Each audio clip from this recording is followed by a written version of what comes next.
Hi, today is Sunday, March 5th. It's the first Sunday in Lent, and this is a Swede Speaks.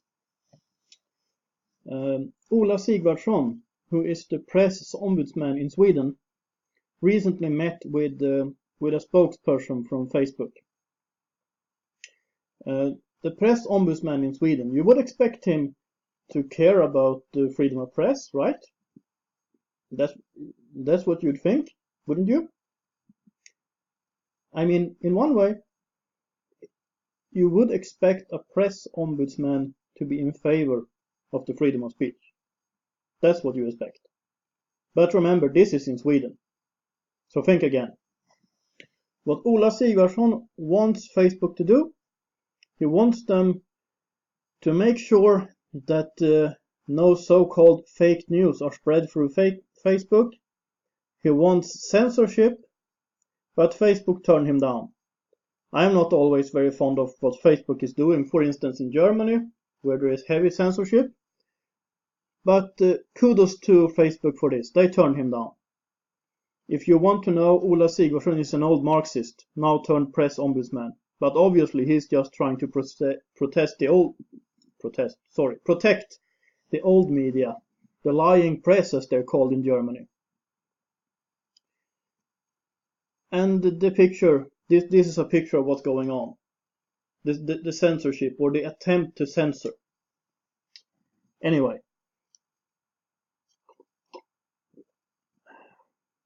Tea. But after I'm done with this video, I'm going to give myself a glass of orange juice, because now it's Sunday, so I don't have to fast today. There's no Lent on Sunday. It's the first Sunday in Lent.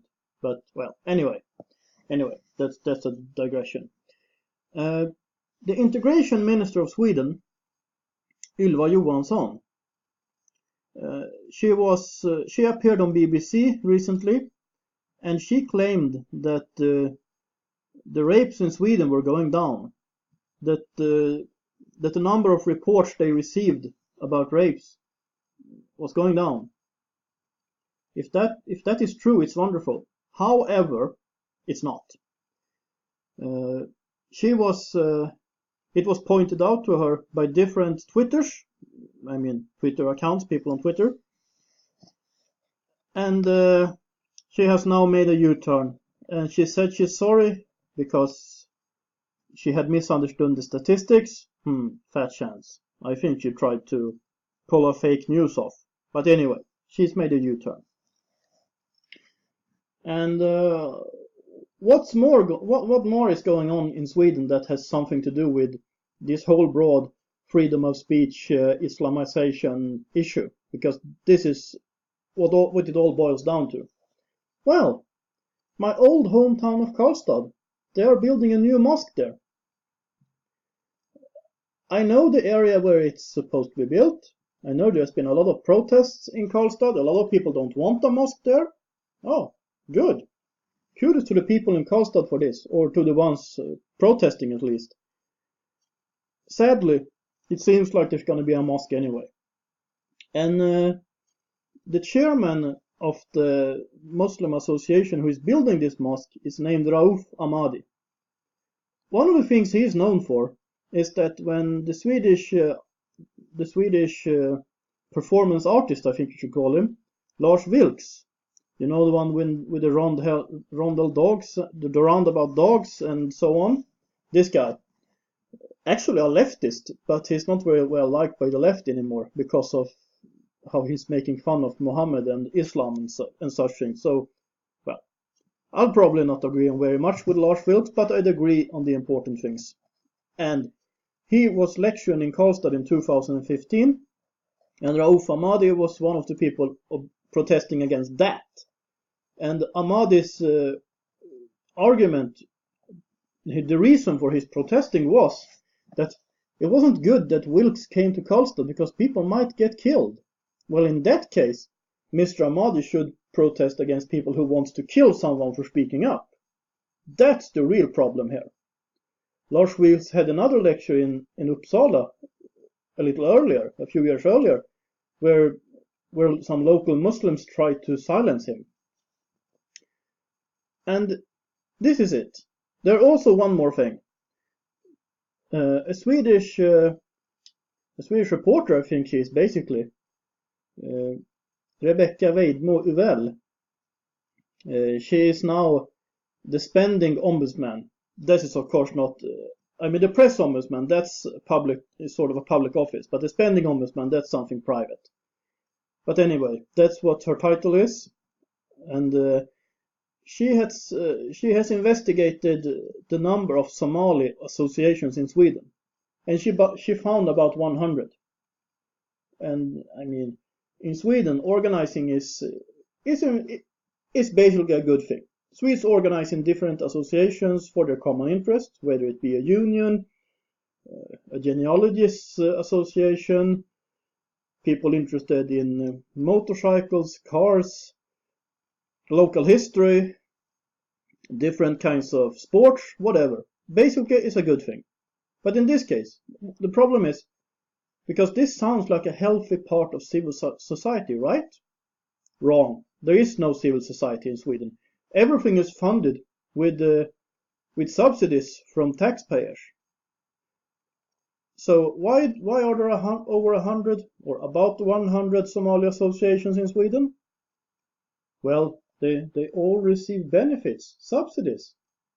This is just an intelligent way of sucking welfare. Plus, well, Somalis are among the most Muslim people in the world, sadly. So we are here painting a broad picture. The broad picture is the Islamization in Sweden, helped by the censorship of Sweden. And that's why I have to speak up against it. Someone has to. I'm not the only one. I know this, but the more who speaks up against this, the better, because this needs to be highlighted. And before I finish, I should also mention that the University of Oslo in Norway, the country and the city which I live in now since 2006, they now refuse to age test asylum seekers for what they call ethical reasons. So they don't think it's unethical to claim another age than your real age to be able to easier get asylum in Norway. I don't understand this. I wrote an angry comment about it, just wrote the word academics, ! And someone then pointed out to me that if you don't like academics, you shouldn't go to a doctor if you're ill. Stupid people. Of course I go to a doctor if I'm ill.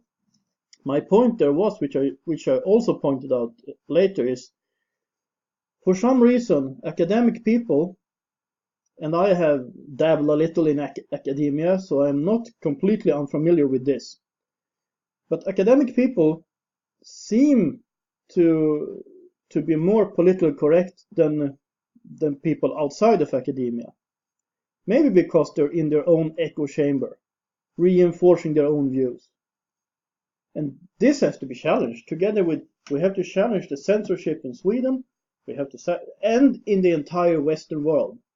Finland and Denmark are going the same sad road as Sweden now. They are following. And Germany is terrible. The Netherlands, even France, I think, with Marine Le Pen losing her immunity, who knows what happens. But I actually hope this means she wins, but I digress. Anyway, this is just what's going on right now, and we have to fight it. And that's all I have to say about this right now. I don't expect to make any more videos until tomorrow. Monday the 6th. I'm trying to take the rest of the Sunday off, because it's Sunday. I should have my day of rest, because as many videos as I'm making right now, this is soon turning into a full-time job. So on that issue, I would like to thank all the people who are supporting me through PayPal and through Patreon, and also those who are praying for this channel. It's very important. And if you like this channel, please subscribe to this channel. Please share my videos. Please like my videos if you like them, of course. And if you got something to say, please comment. I'll answer everything that I'm able to answer. Okay, I might not answer if I get some anti-Semitic conspiracy theories, or I might just answer that I disagree. But I am interested in getting a community around this project, so I answer everything that's not completely unreasonable. You are very important to me. And also, I would like to encourage you to support this channel. That can be done through PayPal, and it can be done through Patreon, and I will include all the necessary information and all the interesting links in the information box below. This is A Swede Speaks. Have a nice day.